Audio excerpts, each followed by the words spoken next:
Hello, everybody. Welcome to Sawyer Live. Actually, live this time around. So, I don't know if anybody's going to show up to this. I just thought this was kind of fun. So, I'll take a quick moment to say I just hit 700 subscribers today on YouTube, and I genuinely did not expect that. I guess I've seen the numbers going up for a little bit, but it's really cool to see that I've got 700 people who are following me right now over on YouTube. And oh, I guess I should say that I'm streaming on YouTube and Twitch at the same time. So I don't know where you might be watching this, but I don't know. I'm more preferable to YouTube Live, but I don't know. That's me. I haven't done extensive research into into Twitch, so I just thought today, like, I'll have a little bit of fun. I did just recently, for no reason, finish my little marathon of all the Pixar movies. I wasn't intending to marathon them, just needed something to watch while I was working, and threw them on. And next thing you know, after a few weeks, I've finished all of them. So now I have opinions and theories and things that, hey, why not? What? Oh, sorry, I'm getting a note from YouTube that I think I can ignore. Yeah, I have things open all over my desktop, so we're gonna see. We're gonna see how this goes. I do have. I think you guys. Oh no, you can't hear it. I have Stardew Valley music playing because I love Stardew Valley. Let's see. I think now you should be able to hear it. That's right. I gotta keep my desktop audio as an option. Okay, so notes that I'm keeping for later. I need to keep desktop audio as an option so that you all can hear my music. Oh, I'm so sorry. Let me pause for just one quick moment. It looks like my friend might actually need to go to work.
Okay. So we're gonna see. I don't think I need to go anywhere, but that's just that I got a text message, of course, right as I'm starting this. So, what I've got here, I've got the classic tier list with all the things. I don't know why this one's including Lightyear, but it's got Lightyear on here. And then over on my other screen, I do have a random number generator as well as where is it my timer here, because there's a few of these. There's a couple of these that I feel like I might go into way too much detail. I might talk about it for way too long, so I've got a 3-minute timer for myself so that I don't go too nuts here. So let's start this off. Oh, I guess only rule would be if I'm gonna do sequels and things in order, so if I roll one up and it's like, hey, you're gonna do Cars 3, if I haven't done 1 or 2 yet, I'll do the first one. So, random number, 7. 1, 2, 3, 4, 5, 6, 7! Luca! Luca is genuinely one of my favorite movies. I don't know. We're started off so strong. I don't know why I adore Luca so much. It's like I'm a huge fan of the very cartoonish looking 3D animations. So the when a character turns to the side, normally in 3D, you never notice anything, but in Luca, when they turn to the side, the like half of their face vanishes kind of thing. Like it's super cartoony, and I think it does it so well, especially for a movie that was made pretty much entirely at home because of the pandemic. So I absolutely love the story. I have made the pasta in the movie a few times now, and it's super delicious. Thank you, Binging with Babish, for teaching me how to make I'm forgetting, it's like Trinedo pesto or something like that. I've way butchered that, I'm sure. But yes, I absolutely love Luca. It was super adorable, and I want more. I want more Luca. I want more things like Luca.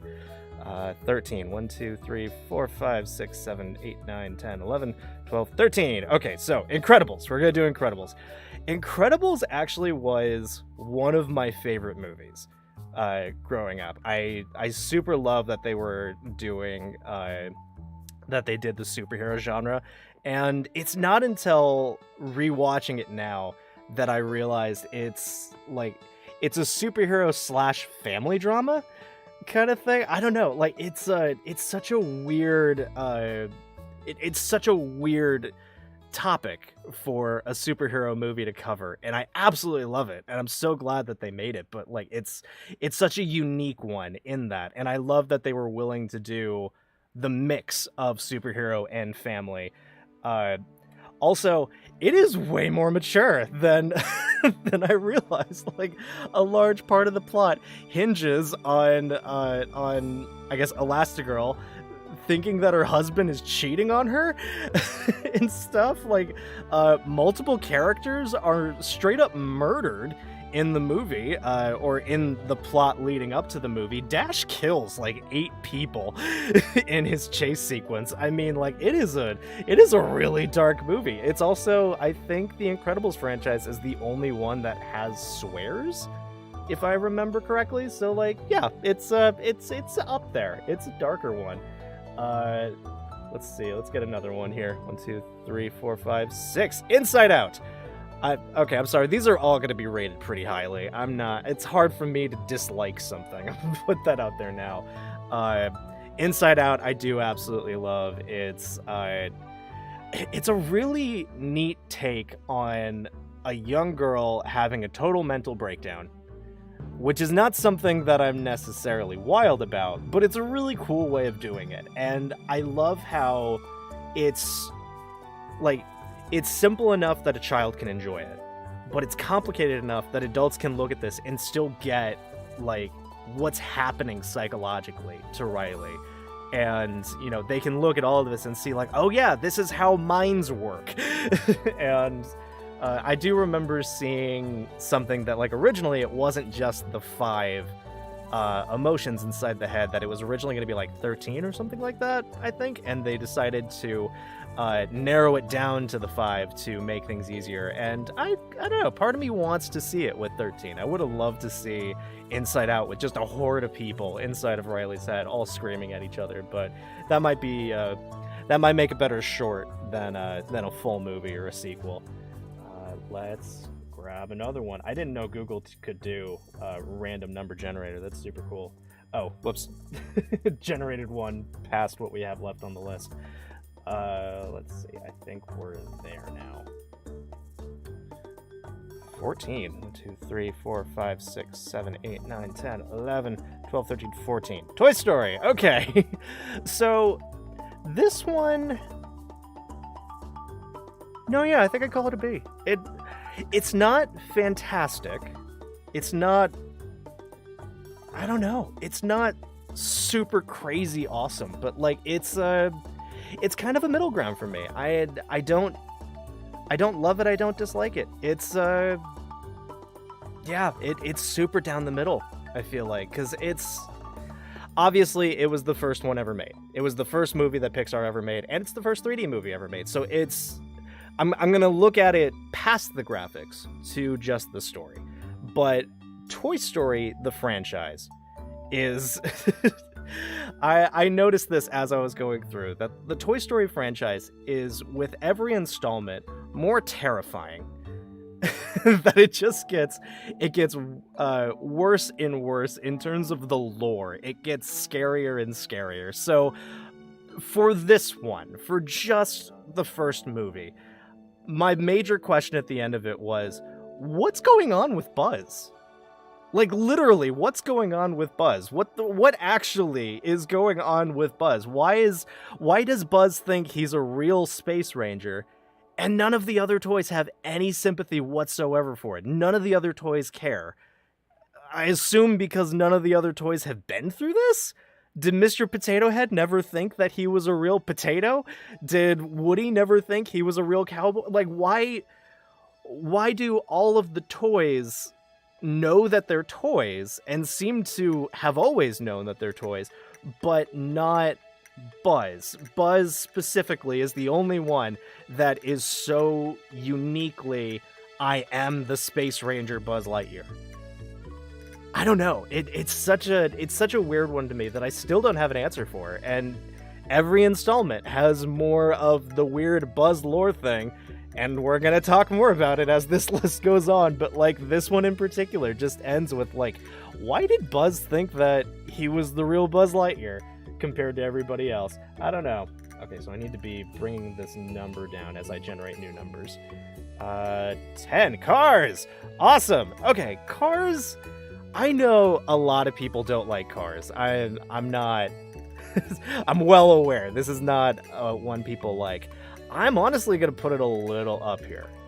I do like, and maybe it's just because like it's kind of ingrained in me. I don't know. My father was crazy into Route 66 stuff, so I guess I just had it around all the time.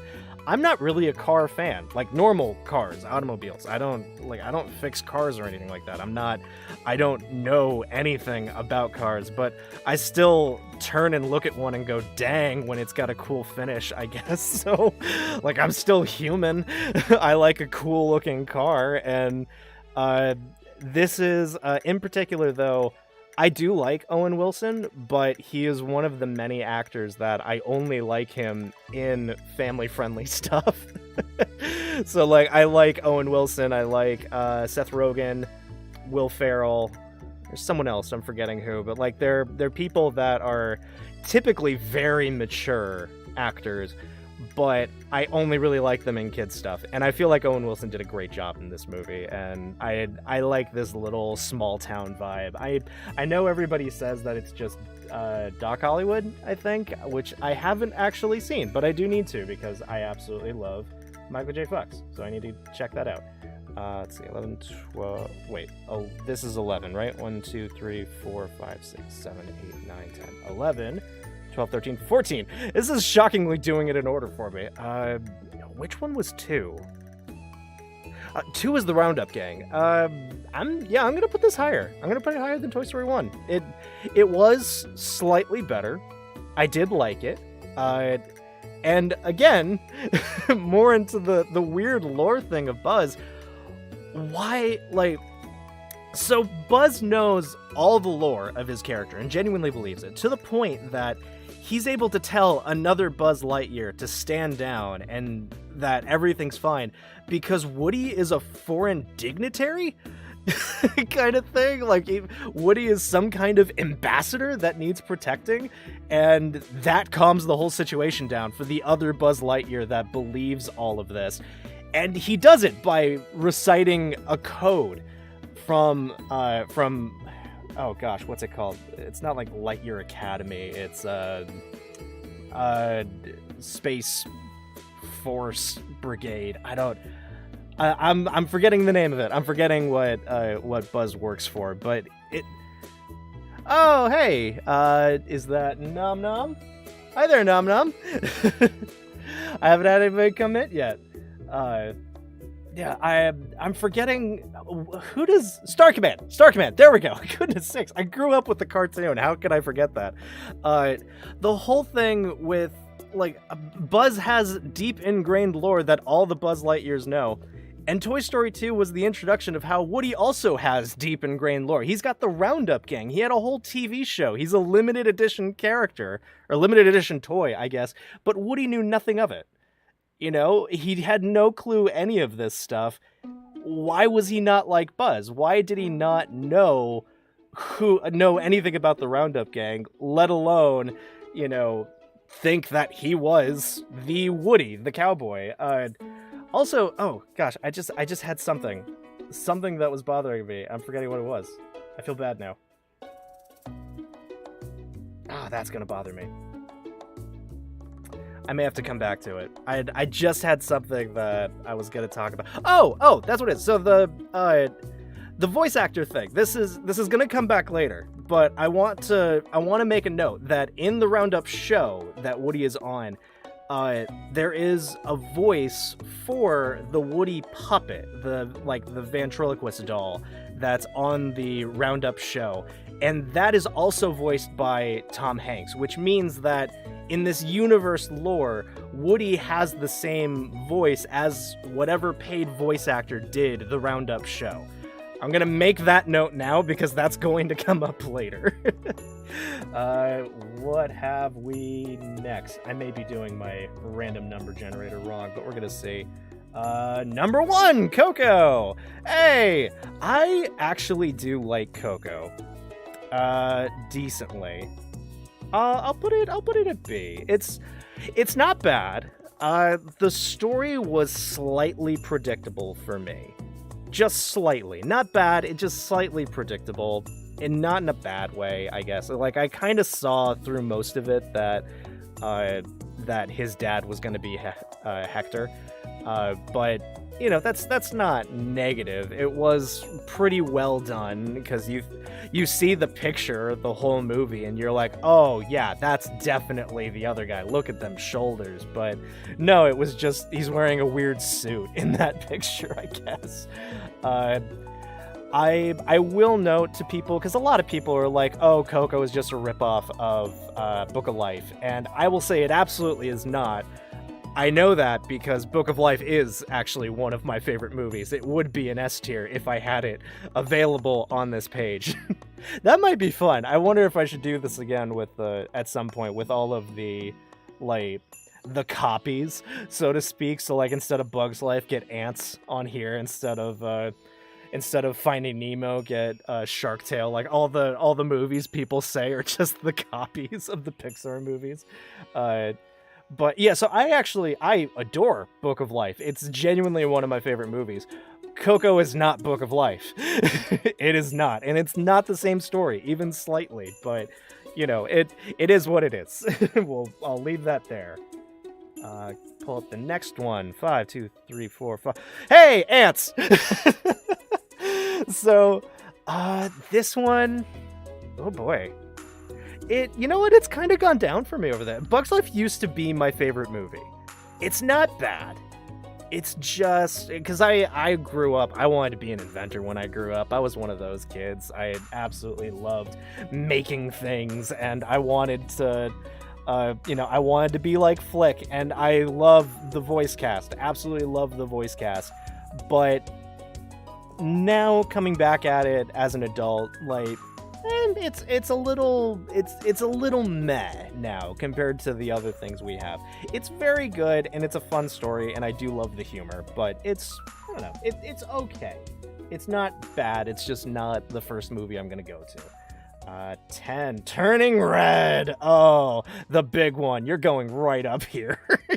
Get up there, you. I've already watched Turning Red, I think 3 times since it came out. I absolutely adore this movie. Oh boy. Do I need to put the timer on? No, I'll just keep it short. Turning Red I absolutely love. I love the style and feel of it. Did my music stop? No, it's still going. I love the... I absolutely love her friend group. I'm happy that they were willing to acknowledge kind of what the real problems were. That it's a mixture of May and her mother. That May did do some things wrong, her mother did do some things wrong, and the real problem was that the two of them need to talk.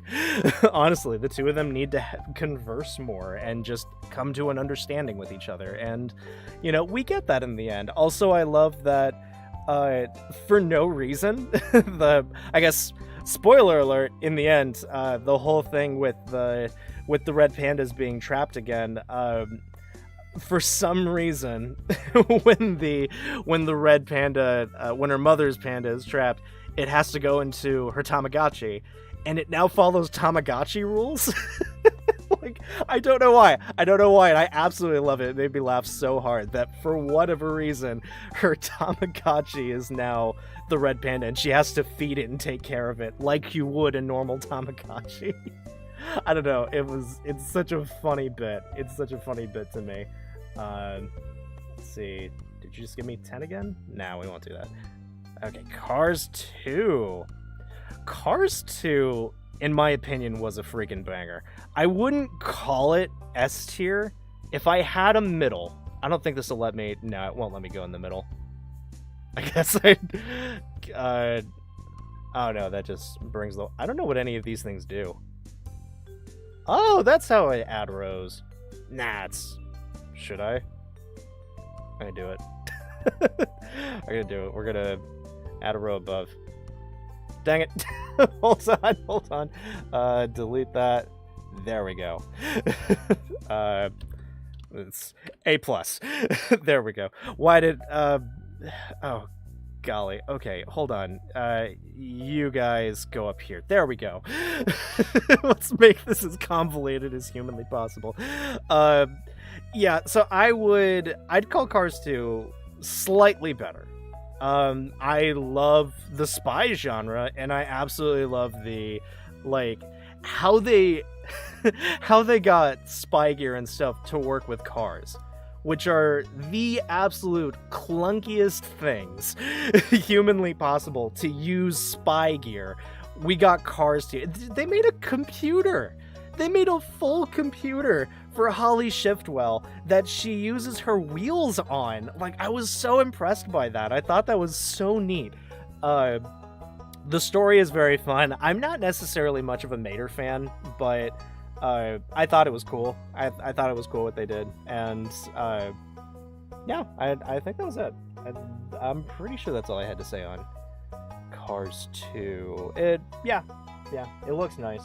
Oh, as an adult now, I better understand the how the villains are all lemons, like that whole thing. Like, that makes a little bit more sense now that I've purchased a car on Craigslist and know a little more what that means.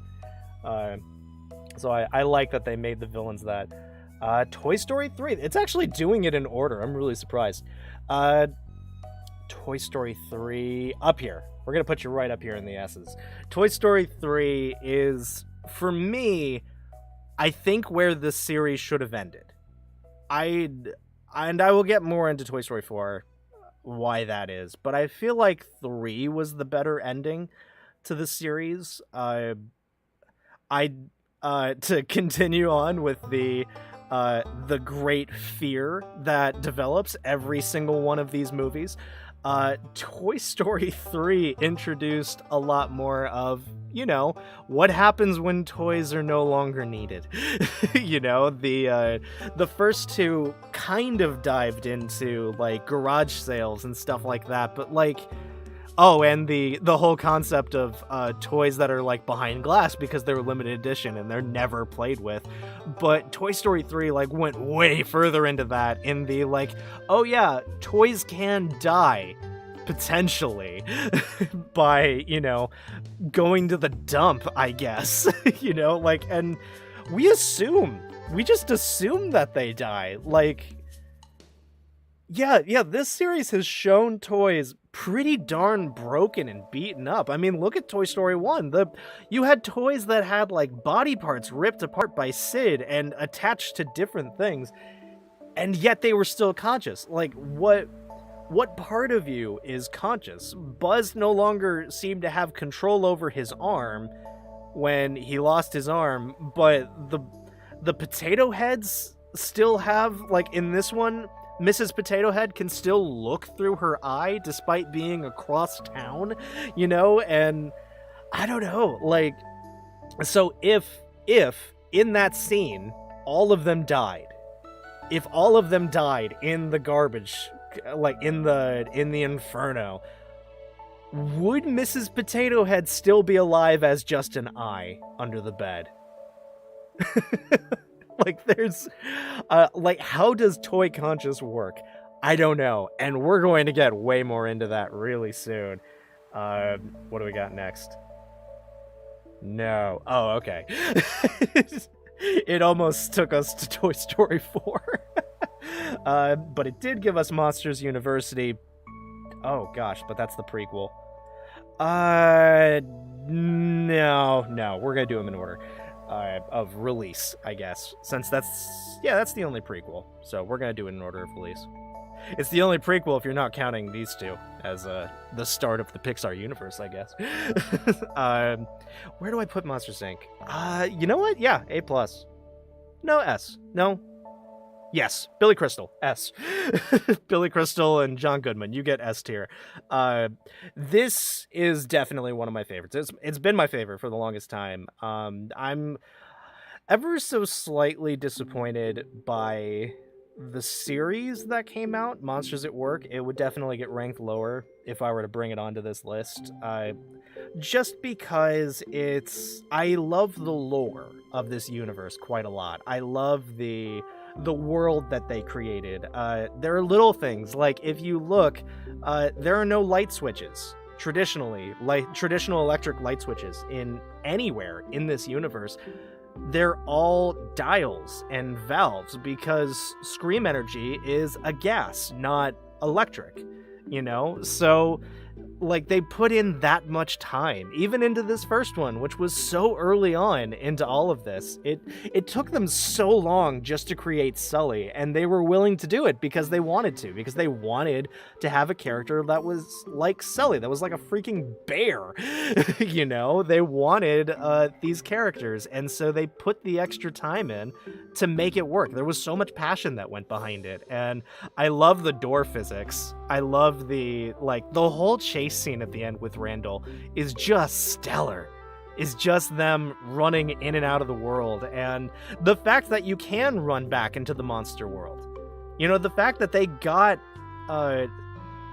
what's the word I'm looking for? Not abandoned, not abolished. They were kicked out of the monster world. I'm missing the word now. They were kicked out of the monster world, whatever that word is. And once banished. There we go. They were banished from the monster world. And, after that, like, Sully was able to figure out, I can get to the village and go through a door. You know, it's the right time that I can get back to the monster world still. Like, this is just a doorway kind of thing. And in the whole chase sequence, we could still see that, like, yeah, we can potentially reactivate doors using this little girl, portable battery that we have right here using Boo, and we can get in and out of these doors as much as we need to. I loved the world that they built surrounding this, and I wish that the series went more into that lore, because I don't understand why the engineering team would be in charge of going to the human world normally, when, like, a week ago that would have been a job for the containments, for the yellow suits kind of thing. That wouldn't have been the engineering team. That would have been, because humans were toxic. Also, why are humans toxic? I want at some point in this series for them to say, why did the government say that humans were toxic? Was there a reason? Because in the Pixar universe theory, like, it's that this is all time travel, so they didn't want to alter time, so they just told everybody that the kids are toxic so that there was a less chance that we would accidentally change time around. But I think the reality might just be that they honestly thought they were toxic. Like, Monsters, Inc., or the monster world thinks that the humans are the monsters, so they're afraid of us as much as we're afraid of them, I don't know. I could see it. I could see some ideas there. Beep. Number 4, Ratatouille. Oh, get up there, you. I love I love Patton Oswalt. I love Linguini. I love everything about this movie. I do love cooking myself, so maybe I'm somewhat biased on that. I also love the ridiculousness that in the end of the movie, Gusteau's is shut down, but then another restaurant in its place opens up for, that is Ratatouille, that is Remy's restaurant, and the only reason why it's running is because we're now telling people that the food is made by a rat. Like, the only reason that the new place is working is because we're advertising, we're open and honest about it, as opposed to Gusteau's, which it was all being hidden that a rat was making everything. Let's see. Also, I am a huge fan of, and I guess the Toy Stories fit into this as well. I am a massive fan of the little people in big world genre. For those of you who don't know, I'm a 4-inch paper cutout that has a life like that. So I love seeing the representation in movies like this, the representing us tiny people that live in the big world and have to, I live in a house of Lincoln Logs and stuff like that. What else do we got? 1, 2, 3, 4, 5. Incredibles 2. Did I do Incredibles? I did do Incredibles. Okay, I'm gonna set you here for now. Here's the thing. I like Incredibles 2. I really do like it, and I think it was very well done. I almost would keep it at A just because I love Elastigirl's cycle. The whole concept of making a bike that can break into two and Elastigirl is now her own suspension system, that was freaking genius. That was just such a stellar idea, and I wish that I could keep this up here, but I have to bring it down because... No, I'll keep it at B. Because I don't like movies where the reason there's, like, a plot twist, like, where the plot twist is for the characters but not the audience. There we go. That's a good way of putting it. So, in this movie, the whole idea is that anybody that's watching a screen can be hypnotized by Screenslaver, right? And so you have her doing what seems to be the fight with Screenslaver, but then we all know, oh, that's just a guy. That's just someone that was being controlled by Screenslaver, and very clearly, that's not actually Screenslaver. But then it's a twist for her because purely in this time period, I think this one is the early 60s or late 50s, somewhere in there, at this point, we don't have screens that small. We don't have screens that could fit inside of a pair of goggles. So it doesn't make sense to her that, like, it's a huge plot twist for the characters that it wasn't him, because there's no way that goggles could hold a screen, of all things, right? So, yeah, I don't like it when movies do that. I feel like there was a way you could have done that, like, maybe... Like, the only reason we knew that is because... we saw what was ultimately the pizza delivery guy dressed as Screenslaver. We saw him confused, and we all knew, oh, that's definitely someone that was being controlled with the goggles. So, like, don't show him confused. Have him taken away, or even don't remove the goggles from him. Like, have him wear the goggles and have him, swearing at Elastigirl's name all the way into... police custody, and then later when we have the scene where she's like, something's not right, that's when we have the reveal that they didn't catch him, kind of thing. Like, I feel like we could have gone on more with that as long as we didn't take the goggles off. I feel like I'm forgetting her name. Evelyn, there we go. I think it was Evelyn. I'm pretty sure her name was Evelyn. As long as the pizza guy's wearing the glasses, Evelyn can keep controlling him and keep saying that he's the Screenslaver. And we could even set up some whole, like, he's trying to break out of prison because he keeps controlling the guards or something like that. Like, we could have gone really far with that, but instead we got kind of I will say, a sad plot twist, because it was only a plot twist for the characters, not for the audience. purely because we would, especially considering this is meant to be a children's movie, adults now have to explain to kids that technology like that didn't exist back then. That's a difficult one. That you have to have that conversation with the kids. Let's see. 6. 1, 2, 3, 4, 5. Ooh, boy. Okay. Here's the thing.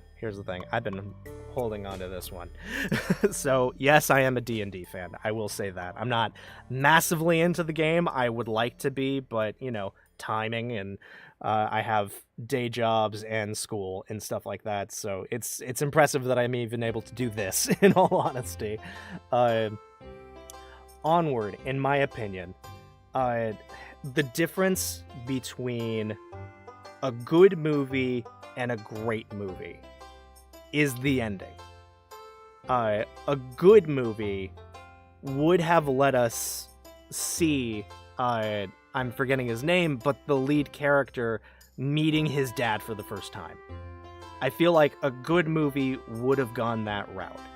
A great movie is willing to give you that take, that he didn't need a dad. He never had a dad because he had Barley. He had his big brother, who is not necessarily as good, but it's good enough. It's what he needed. He had an amazing father figure. And in my opinion, it was that choice that made this the great movie that it is, as opposed to any movie that you would normally see on Netflix. That's just like this. Any other movie on Netflix, any other off-brand animation studio that would have made something similar to this would have let you see the father, would have let us have that moment. I want to reward them for being willing to go out and do something a little different. I think that is about the halfway mark here. I'm gonna take a brief moment because it is very hot here, so I'm gonna take a quick break, chug down some Diet Coke and cough syrup because I can feel my throat going, and turn on my AC for a moment to cool off my booth here. So I'll be right back in just a moment, everyone.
Okay, bringing it all back in now. Whoop, turned my sound way too far back up. Here we go. I also found this website has a presenter mode, so we get a nice fancy one. Sorry, I'm just looking at the replay there, and it looked like it just updated my screen. I don't know. I'm not sure what happened there. Okay. Well, here, let's pull up the next thing. Wait, 1, 2, 3, 4, 5, 6. 7. Oh, okay. I see what happened here. Here, I'm moving some things around. 1, 2, 3, 4, 5, 6, 7, 8, 10. Okay. Okay, so there we go. Okay. Sorry, I didn't realize that it moved things around when I went to presenter mode. I hope it didn't move any of my things. It looks like it didn't. Cars 3! Cars 3. Okay, which one was Cars 3? Oh, that's right. Okay, Cars 3, I'm gonna put around here. It's not, again, it's still not bad. I like it. I like the idea of the story. I like the, this is the... you can only upgrade a car so much before they're, I don't want to say obsolete, but basically obsolete, which is a real thing. Cars can only go so fast until eventually, like, the new generation of cars are just built you can do. And I like I don't know. You know what? Actually, I'm gonna swap these. I probably prefer this one over it. Just because this one had more Hudson Hornet in it, where he's, like, the kind, considerate, nice guy, and we had to learn to like him in this one. I like this version of Hudson more, especially since, he passed. The voice actor did pass away, so I think a lot of the clips they used were from, like, a radio podcast he was doing, if I remember correctly. So it's cool hearing him again. It's cool that they got to use him. Let's see. 2. Oh, we're finally getting into Finding Nemo. Okay. Finding Nemo... Yeah, it's a fun adventure movie. This one it holds an interesting place in my heart because I actually saw this one not necessarily in theaters. I saw it at a drive-in, believe it or not. It was my first time going to a drive-in, and what was funny was I watched this, but only like half watched it because the screen behind us was showing, I believe, the Incredible Hulk at the same time. And then, like, the next day, my friends who I was staying with decided, okay, well, we're going to take you back to the drive-in again, because kids go to the drive-in free. You don't have to pay for their tickets. And my friend's family was like, I think 5 children. So we only had to pay for their dad for the ticket. And we went to go see Incredible Hulk. And I spent the entire movie trying to watch the scenes in Finding Nemo that I missed. So, weird place with Finding Nemo. Also, gosh, I watched it so much growing up. And, like, watching it again now as an adult, all of the quotes are coming back, all of the, like, just keep swimming and fish are friends, not food, the mine, like all of the quotes that everybody was saying growing up from Finding Nemo, like all of that came rushing back. But I prefer other ones. These are probably more ranked off of each other than necessarily how I feel now that I'm looking at it. I could probably number these rather than putting them on. This might be the wrong kind of chart to be doing this on. So, let's see, let's pull up another one. 2, 3, 4, 6. WALL-E. I really like WALL-E. I don't know. Yeah, I wouldn't put it A+. I'm gonna call him A. I do like the... WALL-E, in my opinion, is a very different kind of movie. It's you have to like the slow kind of story, and that's a lot of what WALL-E is, and that's not a bad thing. It's just what it is, and if you're willing to accept that, and if you're into that kind of story, I think WALL-E is great. WALL-E is kind of a very similar in pacing to, like, Castaway and what's the other space one? Passengers. And like, if you're into those kind of movies, you're into Wall-E, and I am into those movies. So I like a good slow one. And you know, when the action does pick up at the end, it feels earned. It feels very deserved, just like Castaway and Passengers. You know, it's a very slow progression, and I like it. And I like the characters. Wall-E is just adorable, and I love his voice. I want all of my ringtones to just be Wall-E. Let's see, 1, 2, 3, 4. Up. Up is a very fun one. No, I'm gonna put it an A+ just for the opening sequence. Just because the opening 10-minute love story is in itself deserving of, like, it needs to be like a short film that wins at oh gosh, I had the at like Sundance kind of thing. The opening 10 minutes is a Sundance short in itself, is a whole Sundance movie. Love the story.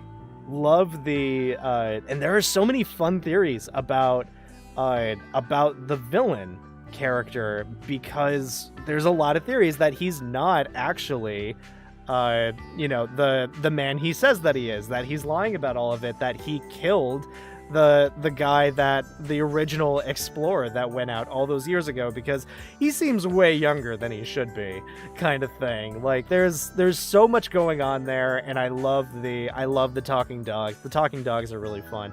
I do tire a little bit of Doug, and that's the only reason I haven't watched the Doug Days series. But you know, one movie was enough for me. But I do love the rest of the world, and I do love the adventure that they go on. Let's see, we're getting to the end here. Finding Dory. I'm not gonna put you at D. I'm not sure I'm gonna put anything at D. I might put something at D. I'm gonna put you down here at C. Finding Dory is not bad. It is very pretty. It's just not my favorite. It's not one that I would really jump to immediately. It could have, I don't know if it necessarily needed to be made. I'm glad that Dory found her family and everything, but like, I don't know. The story was just a bit meh for me. It's down here because I don't have a lot to say about it. Honestly, I don't know. You know what? Yeah, I'm going to put it down here because I would rank it lower than Bug's Life. I would absolutely watch Bug's Life more than Finding Dory. So there we go. We got one D rank, one D tier item here. Okay. Here we go. Good Dinosaur. This is a weird one to me. I'm gonna set it here. I'm just gonna set it here for the moment. I genuinely don't know what to do. Here's where it comes out. I genuinely don't know what to do about Good Dinosaur, because honestly, I feel like it. Let me shorten this. I could go way too long on this, and I need to not go long on this. Come on, let me edit the thing. Let me edit it. No, let me edit the timer, or just give me add new timer that is 1 minute. There we go. Good golly, I swear I'm professional. Okay, this movie is so, in my opinion, so aggressively neutral. It wasn't incredible, but it was never super bad either. Like, I didn't know what to make of it. I genuinely thought, like, this... I love Westerns, and it took me a long time to realize that this is actually a Western.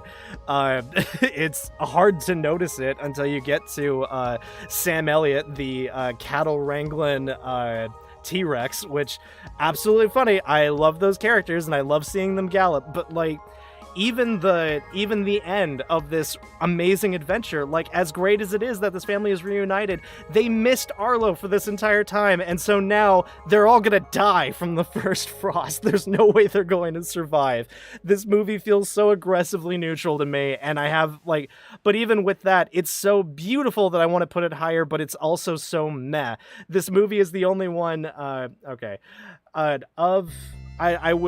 don't know if I said before, I've been watching these movies as I've been working, and This is so that means that I didn't watch them all traditionally. I didn't sit down and watch all of them like a real marathon. I just watched them kind of thing. I just sat down for a moment, right? So this one actually took me a week to get through, because halfway through I found out a series that I love got a season 2, and I put a pause on that. So like, part of me must not like it.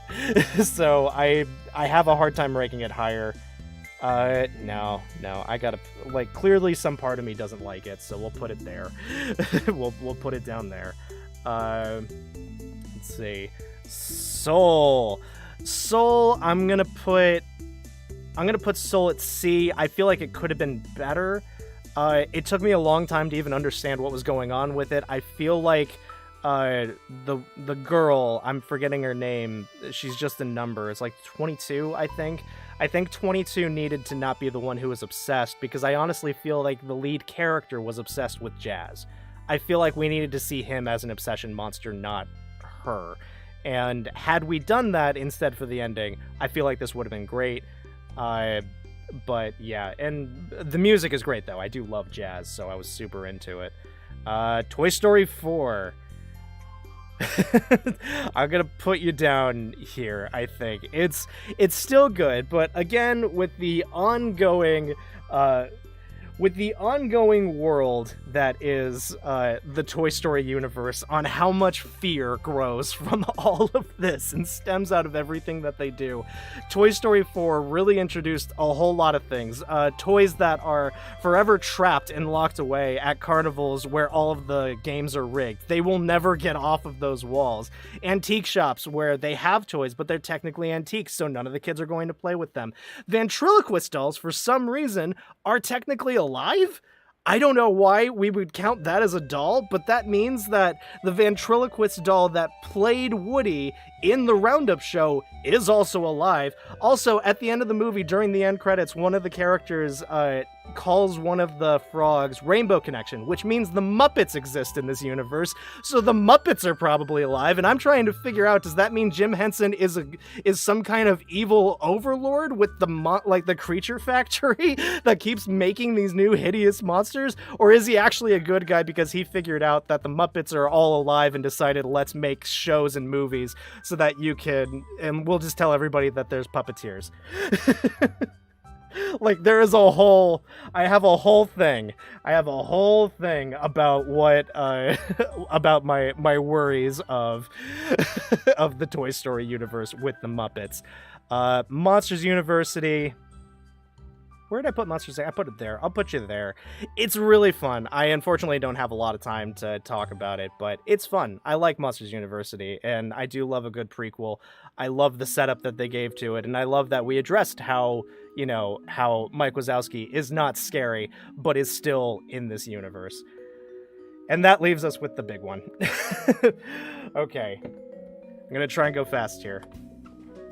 I don't understand this movie. I don't understand Brave and the Slide. I'm just going to set it there. I don't understand why this movie exists. I don't understand what the movie is trying to say. I feel like it's saying that Merida is the bad person, but she's not. At no point in the movie is she ever wrong or I guess maybe disrespectful, but even her father backs her up on everything that she does. The only bad person in this movie is the queen, the mother, who literally every other character fights. And by the end of the movie, they pretend like Merida has learned something, but only the mother has. She learned that she needs to listen by going through a situation where she was forced to listen, which, yes, was caused by Merida, and that is the only bad thing that she did in the entire movie, but it worked out for the better. Also, I don't understand the title of the movie. Brave? Who's brave? Is it Merida? Merida was always brave. The movie literally starts with her free climbing a cliff face to drink from sacred waters, something only few people have ever done. I'm gonna give myself another minute. It's my list.